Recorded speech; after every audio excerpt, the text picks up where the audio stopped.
Coucou tout le monde et bienvenue sur cette nouvelle vidéo. Je vous retrouve aujourd'hui pour qu'on découvre ensemble la sélection du prix Babelio 2026. Une vidéo bien spontanée puisque chaque année j'attends impatiemment de découvrir la sélection du prix Babelio qui va récompenser un lauréat dans 10 catégories différentes parmi une centaine de titres sélectionnés.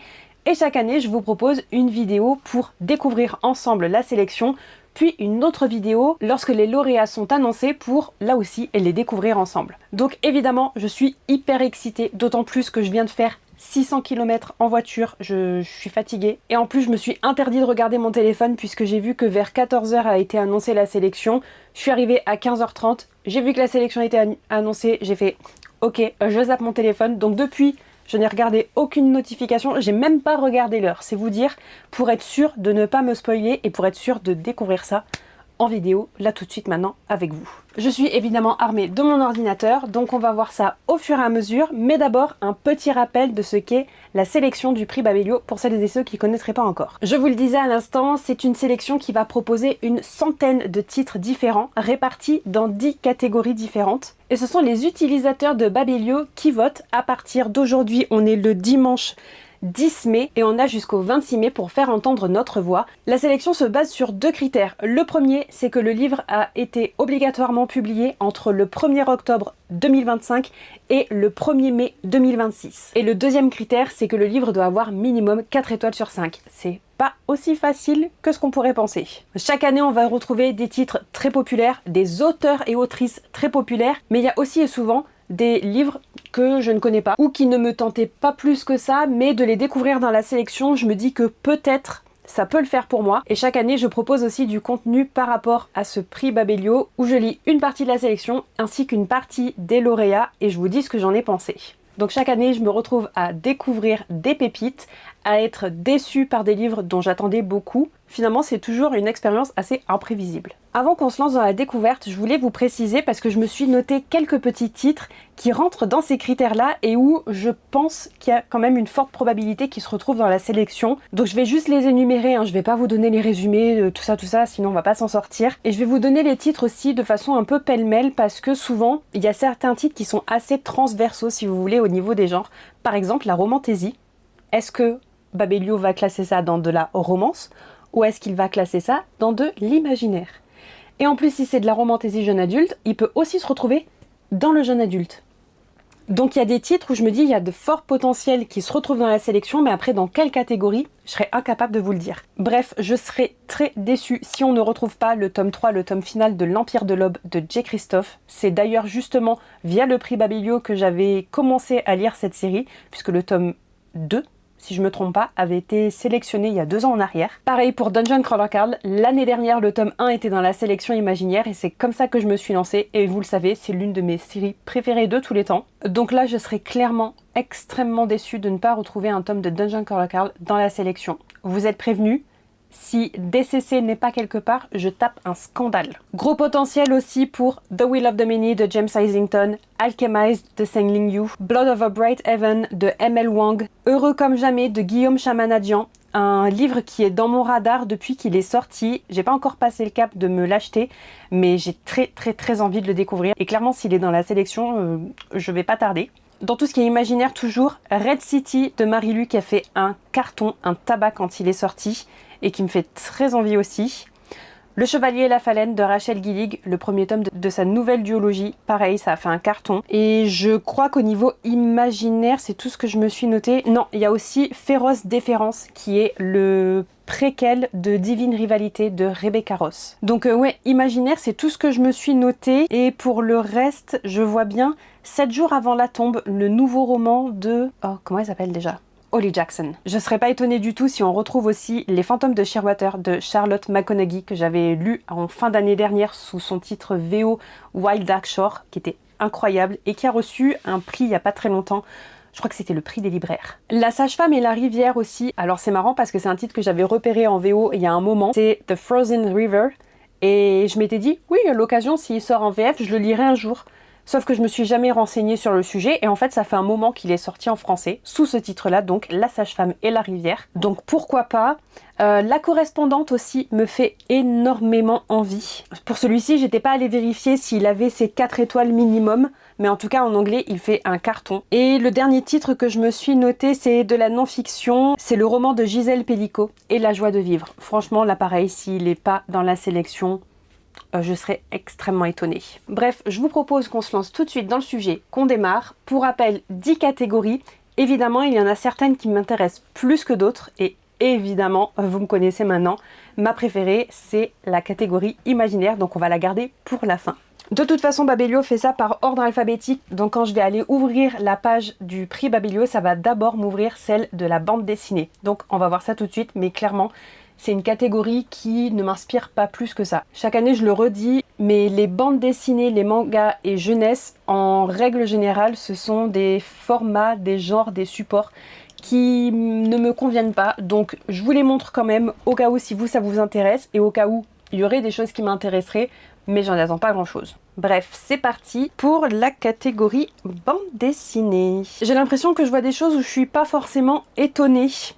Alors en premier lieu, Le Château des Animaux tome 4 que je ne connais pas, c'est de Félix Delep. Après il y a quelque chose en rapport avec Star Wars, c'est normal que je ne connaisse pas, c'est de Laurent Hopman.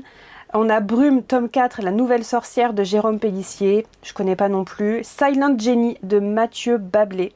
Le titre me dit quelque chose, donc j'ai dû le voir passer à un moment ou à un autre. Solideo Gloria de Jean-Christophe Devenet. Je ne connais pas, mais la couverture a l'air très jolie. Par contre, voilà, je suis pas du tout étonnée de retrouver La Passe Miroir, tome 1, Les fiancés de l'hiver, en façon BD, donc de Christelle Dabos. Et très franchement, je serais pas étonnée si c'est celui-ci qui gagne. Très populaire. Je suis un ange perdu de Jordi Lafèbre. Je ne connais pas. Là où tu vas de Étienne Davodo. Je connais pas non plus. Ça m'a l'air très nostalgique au vu de la couverture. On a Seigneur de Lou Luby. Je l'ai vu passer sur Babelio. Il a dû être mis en avant à un moment ou à un autre parce que ça me dit quelque chose, je l'ai déjà vu passer. Et Terre ou Lune, tome 1 de Jade Ko ou de Jade Kou. Je sais pas comment on prononce son nom de famille.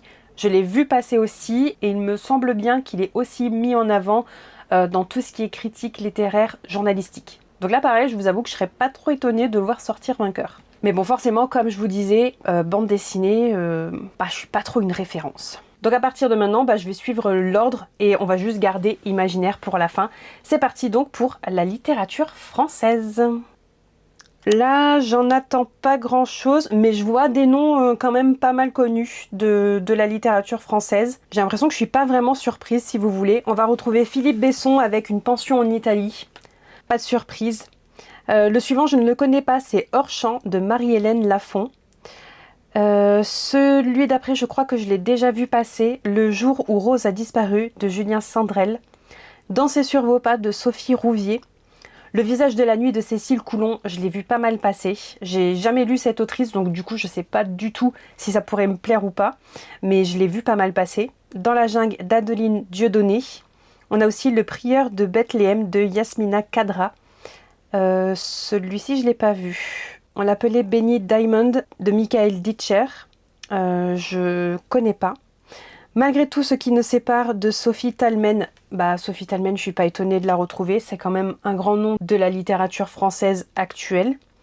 Et pareil avec Cynthia Kafka, Les hirondelles ne font pas le printemps. Allez, on continue avec littérature étrangère. C'est là qu'on a de fortes chances de retrouver Charlotte McConaghy.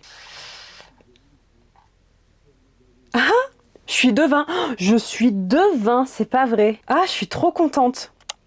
Je suis trop contente. Alors, en premier lieu, on va retrouver La Voix de Gabriel Talent. Talent ou Talent, je sais pas comment on prononce. Et j'ai vu énormément passer son nouveau roman. Là aussi, je n'ai pas lu l'auteur. Je sais pas du tout si ça pourrait me plaire ou pas. Mais je suis pas vraiment étonnée de le retrouver ici. Ensuite, on va retrouver Fox de Joyce Carol Oates, que je n'ai jamais lu non plus. Mais pareil, c'est un nom qui est quand même pas mal visible. Ensuite, il y a un titre que je crois que je ne l'ai pas vu passer en français, mais que je l'avais vu en VO. Et en fait, je savais pas qu'il avait été publié en français.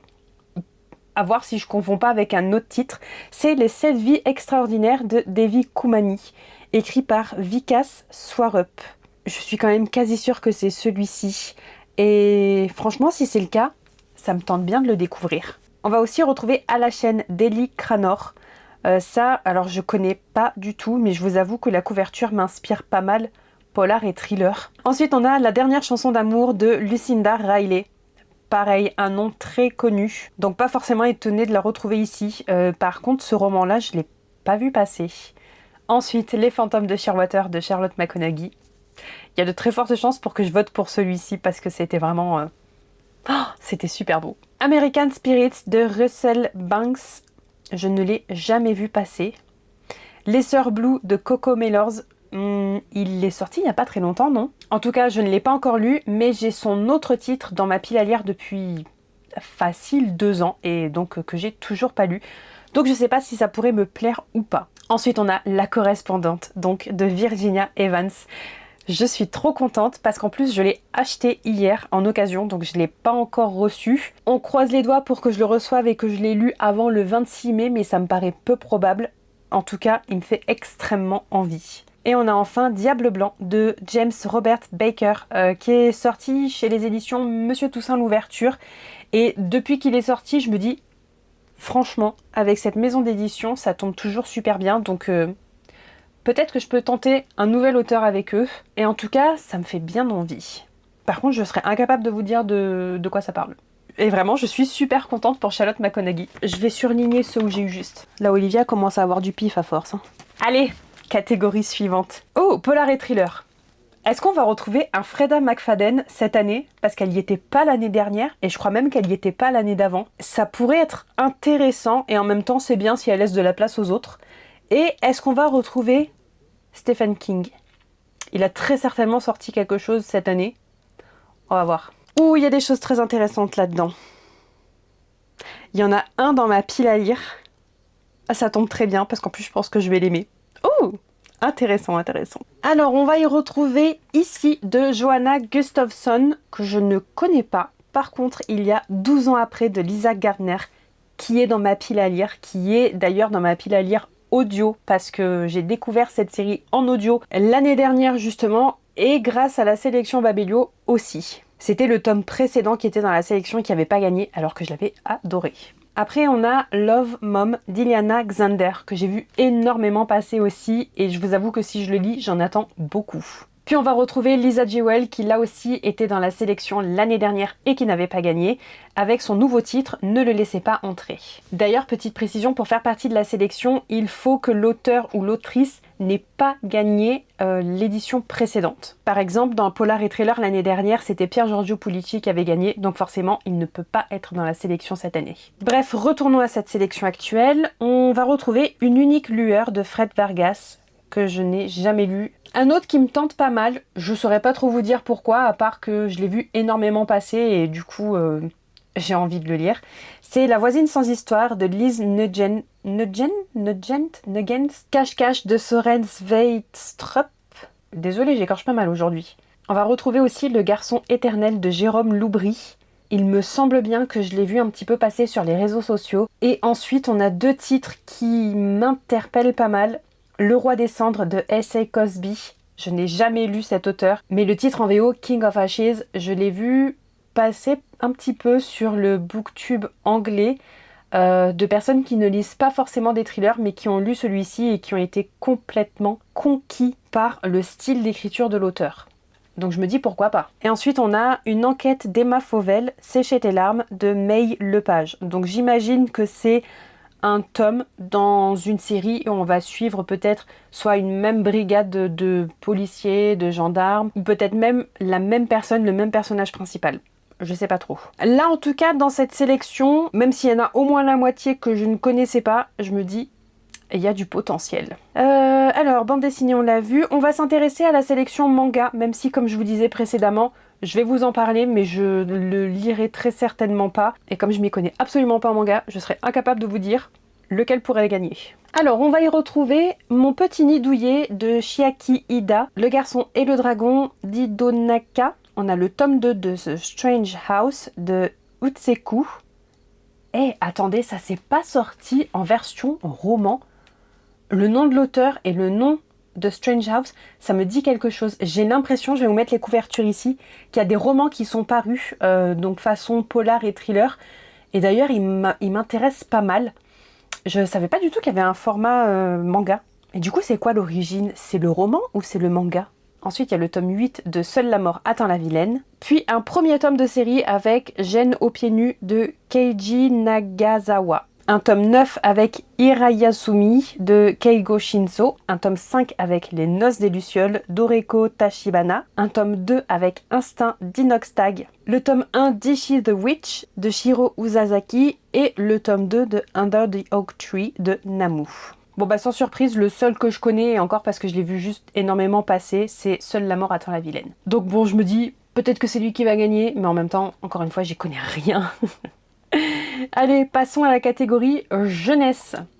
On va voir un peu ce que ça va donner. L'année dernière, j'avais été étonnée, j'avais lu le lauréat et j'avais adoré. D'ailleurs, c'est une série du coup que j'ai démarré et que j'ai bien l'intention de continuer. Bref, cette année, voyons voir.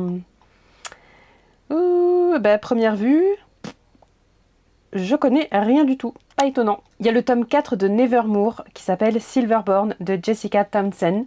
Je crois que c'est une série qui est pas mal appréciée. Ensuite, on a L'enfance du Père Noël, 24 histoires qui ont créé Noël par Sébastien Pérez. Chevalier chouette prépare Noël de Christopher Denise. Pierre Bayard, détective privé, Code Petite Sirène de Clémentine Beauvais. Je suis quasi sûre qu'il y avait un autre tome de cette série l'année dernière parce que ce truc de détective, ça me rappelle quelque chose. Des mots sur les murs d'Ève Renard. Le loup en slip, Les lopins du lapin de Wilfried Lupano. Ensuite, on a Le talisman des 4 dragons, tome 1, La flamme perdue de Yasmine Djebel. La couverture est très sympathique. Brave Pat, tome 1, Le cœur d'Aluria de M.L. Wilkinson. Je connais pas. Et les suivants, c'est pareil, je connais pas d'ailleurs. La boutique des ténèbres de Vincent Mondiaux. Et pour toujours, L'enfant, la taupe, le renard, le cheval et la tempête de Charlie Mackenzie. Ben voilà, là aussi, aucune surprise. J'y connais que dalle et je ne saurais pas vous dire qui a un potentiel pour remporter le prix. Donc on verra ça à un cours en juin avec les lauréats. Normalement, il y a Jeune Adulte qui vient, mais je crois, il me semble bien que j'avais fait ça l'année dernière et du coup, je vais le refaire cette année. Je vais le garder pour avant-dernier, parce que Jeune Adulte, il y a du gros potentiel d'imaginaire. Donc on va plutôt découvrir les romans d'amour, ma catégorie préférée. Alors... Pardon.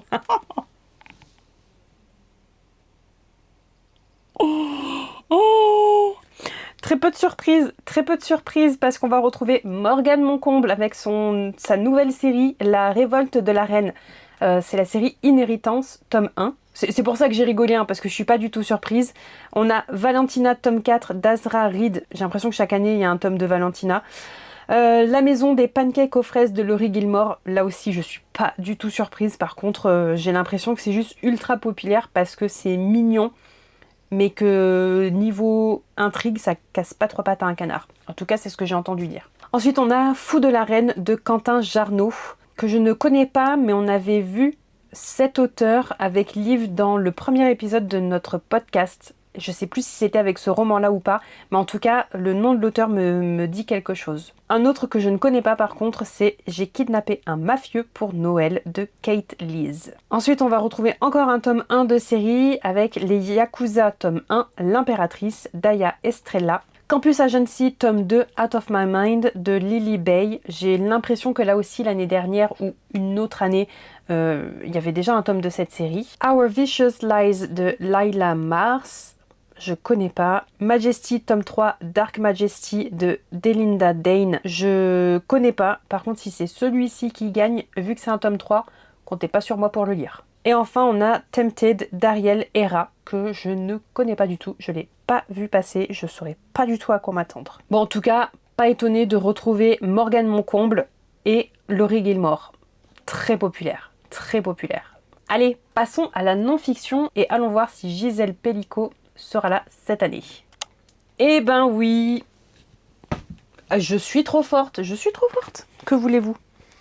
Donnez-moi une médaille, hein.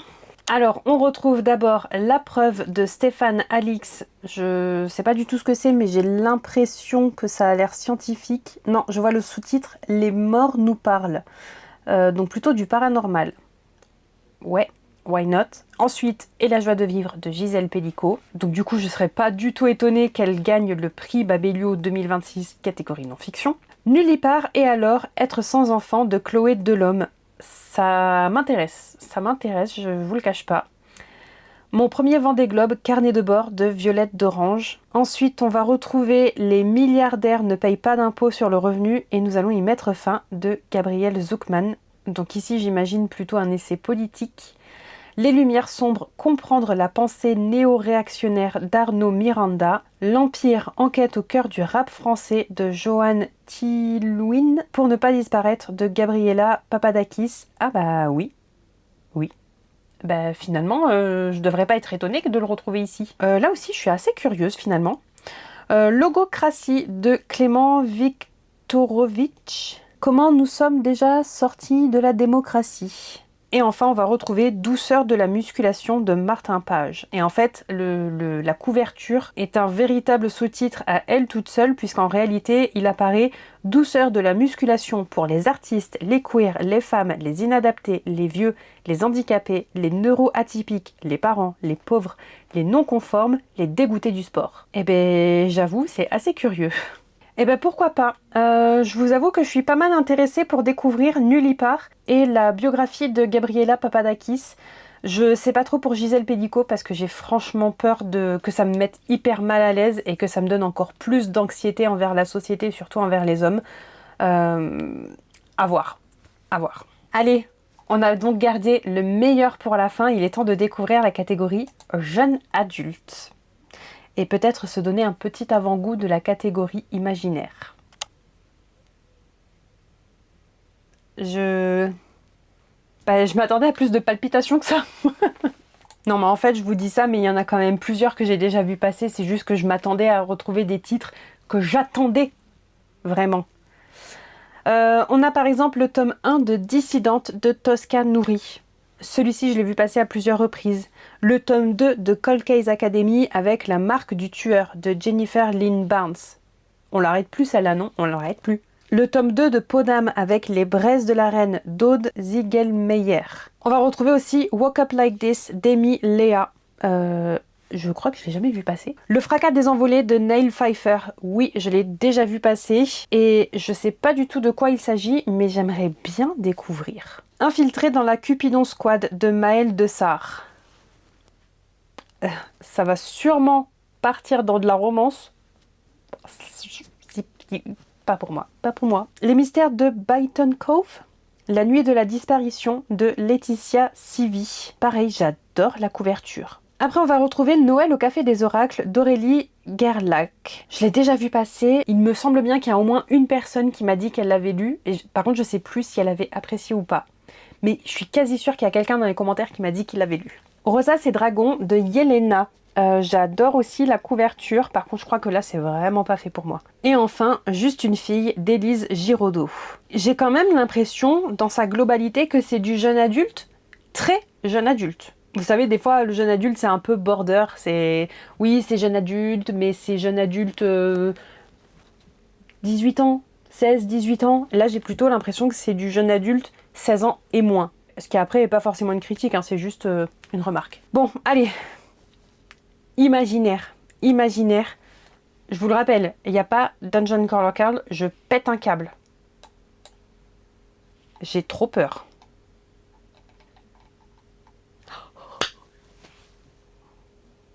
J'ai même pas vu les autres. J'ai vu la couverture de DCC. Les gars, je vais voter pour celui-là, c'est sûr. Il y a quoi d'autre? Oh là là. Oh, comment je vais faire? Comment je vais faire pour voter? Oh my god. Là, c'est un drame. Là, c'est un drame parce que je crois que c'est la première fois que j'ai lu autant de romans dans une catégorie et qu'en plus, je les ai appréciés. Oh, ça va être super dur. En plus, là, je vous avoue, en fait, je crois qu'on va repartir sur le même délire que l'année dernière et je vais lire la catégorie en entier. Non, sauf le sorceleur. Regardons un petit peu ensemble la catégorie. Trop d'excitation, trop d'excitation. Blood of a Bright Heaven de ML Wang. Je vous ai dit quoi tout à l'heure? Gros potentiel aussi pour Blood of a Bright Heaven de ML Wang. Allez, une coche. En plus, vous le savez pas, mais je suis en train de le lire et je suis en train de vous tourner un vlog sur cette lecture. J'ai trop du pif cette année. Le trône tourmenté de Daniel L. Jensen. Alors, si c'est le même délire que l'année dernière, ça va être le tome je sais pas combien, dans je sais pas quelle duologie, trilogie, je crois que c'est des duologies qu'elle fait. Mais très certainement que celui-ci, je vais pas pouvoir le lire parce qu'il y a X tomes avant pour pouvoir comprendre. Mais je suis quand même moyennement étonnée de la retrouver. Par contre, je vous ai dit quoi aussi tout à l'heure? Gros potentiel aussi pour The Will of the Many de James Islington, que j'ai lu en octobre de l'année dernière quand il est sorti. Très très bon. Je voterai sûrement pas pour celui-ci parce qu'il y en a d'autres qui sont au-dessus. Mais très très bon. Je lui avais donné un 4 étoiles et j'ai hâte de me faire une relecture de ce tome-là en anglais pour poursuivre la série en anglais. La Reine d'Atoli de Megan Wayland Turner, qui est là aussi paru aux éditions Monsieur Toussaint l'Ouverture et que j'ai pas découvert, mais qui est quand même dans mon radar parce que ça a l'air quand même pas mal. Et là encore une fois, je fais confiance à la maison d'édition. Une très bonne hérétique de Becky Chambers. Pareil, pas du tout étonnée de retrouver Becky Chambers avec le titre qu'elle a sorti cette année. Il me semble bien que là, ce sont des nouvelles qui s'inscrivent dans sa série. Le premier titre, c'était l'espace d'un an. En tout cas, c'est des nouvelles, c'est sûr. Après, est-ce que ça s'inscrit dans le même univers ou pas? Je suis un peu moins sûre. Alchemist de Sending You. Gros potentiel aussi. J'ai encore gagné. Dungeon Chronicle tome 4. Le portail des dieux infernaux de Matt Diniman. Est-ce que je vote pour celui-là? On va voir. Les brumes de Glen Hollow de S.A. Yarmond. J'ai vu pas mal de bons retours. C'est une réécriture de Jane Eyre, mais avec la magie. Donc je serais quand même assez intéressée pour le lire. D'ailleurs, Alchemist, je ne l'ai pas précisé, mais je suis aussi intéressée pour le lire. Je sais, c'est un délire, mais j'ai envie de savoir ce qu'il en est. Le sorceleur, la croisée des corbeaux d'Andrzej Sapkowski, je ne le lirai pas. J'ai déjà essayé il y a plusieurs années de lire le premier tome de la série. Je l'ai abandonné parce que j'étais pas du tout intéressée, j'ai pas du tout accroché au style d'écriture. Donc clairement, le sorceleur, je ne le lirai pas. Et enfin, on a l'Empire de l'Aube de Jay Christophe. Le troisième et dernier tome de l'Empire du Vampire. Oh my god, ça aussi c'était une vraie pépite. Et c'est là qu'on a un gros problème. Est-ce que je vote pour Dungeon Chronicle tome 4, qui est l'une de mes séries préférées de tous les temps et que je bassine tout le monde pour la lire? Ou est-ce que je vote pour L'Empire de l'Aube, le troisième tome de l'une de mes meilleures séries de tous les temps et où je pousse tout le monde pour la lire? Je fais quoi? J'ai 16 jours pour réfléchir à ça et pour voter. Est-ce que je peux demander à Babelio de genre je vote 2 fois et par contre je donne mon vote pour une autre catégorie qui m'intéresse pas? Oh là là, c'est un délire. C'est un délire. Et en même temps, il y a plein d'autres titres où je pensais qu'on allait les retrouver et ils sont pas là du tout. Où est Red City? Où est Le Chevalier et la Phalène? Où est Féroce Déférence? Je suis vachement étonnée. Mais en même temps, cette catégorie imaginaire, elle est vachement inspirante. Oui, j'ai une idée derrière la tête. Oh là là. Bon, en tout cas, je suis contente parce que je crois bien que c'est la première année où j'ai autant le choix pour donner ma voix dans certaines des catégories. Il me semble bien que chaque année, sur la centaine de titres qui est proposé pour ces différentes catégories, j'en ai lu 1, si ce n'est 2 grand max, mais il me semble bien qu'en général, c'est 0 ou 1. Et là, cette année, j'en ai déjà lu plusieurs. Je suis agréablement surprise, je vous avoue. Comme d'habitude, il y a des choses que j'attendais et qui sont pas là. Et il y en a d'autres où j'aurais été très déçue de ne pas les retrouver. Et c'est là. Je suis très contente. Par contre, maintenant, j'ai de la lecture et surtout de la réflexion parce que ça va être un dilemme de folie. Écoutez, on verra ça. C'est un problème pour la Olivia du futur. En attendant, j'ai bien envie de vous demander si vous êêtes satisfait de cette sélection. Quelles étaient vos attentes? Est-ce que vous avez été surpris par la sélection? Par quelques titres? Et est-ce que vous en avez déjà lu? N'hésitez pas à me dire tout ça dans les commentaires. Et aussi et surtout, je vous mets le lien dans la barre d'infos, à aller voter sur Babelio. Faites entendre votre voix. Il suffit juste d'être inscrit sur le site pour pouvoir voter. C'est gratuit. Bref, on en discute dans l'espace commentaire. Je vous retrouve comme d'habitude le mercredi à 10 h et le samedi à 10 h aussi. Et donc vous savez que très bientôt, vous allez avoir un vlog sur Blood Over Bright Heaven. À voir si ça se passe bien ou pas. Et donc on se retrouve très bientôt. Bye bye!